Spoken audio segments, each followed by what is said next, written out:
খড়ের গাদা ওই ছেলের মানে বড় মেয়ে আসছে মানে কালীগঞ্জ থেকে, বড় মেয়ের মানে বড় ছোট বাচ্চা নাতি, ওই খড়ের গাদায় আগুন লাগিয়ে দিয়েছে। ছোট মানুষ বোঝে না, আগুন লাগিয়ে দিয়েছে।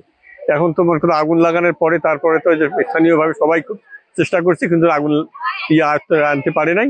তারপর ফায়ার সার্ভিসকে ফোন দিয়ে তারপর ফায়ার সার্ভিস আসছে। ফায়ার সার্ভিস খুব অনেকক্ষণ থেকে প্রায় আধা ঘন্টা থেকে চেষ্টা করতেছে। ইনশাল্লাহ আগুন প্রায় মানে নিয়ন্ত্রণের দিকে আসছে। কিন্তু বেচারা কৃষকের মানে 8-10টা গরু আছে। এখন তো এই যে মানে খড়ের গাদাটা পোড়া গেল, ধরেন কমপক্ষে 25-30 হাজার টাকার খড় হয়তো ওখানে, তো সেই খড়গুলা শেষ হয়ে গেল। এখন ওর তো খুব মানে অসুবিধাই হবে আর কি, মানে এতগুলা গরু কি দিয়া এখন সে ইয়া করবে। আমার নাম মোহাম্মদ জয়নাল আবেদিন। এখানে আমার 25,000 টাকার খ্যার কিনে আছে। এখন আমি তো বাড়িতে ছিলাম না, আমি বাজারে গেছি ছেলের ওষুধ আনার জন্য। তাই রাস্তায় শুনি যে আমার বাড়িতে আগুন লাগছে, তো আসি দেখে এই দুর্ঘটনা।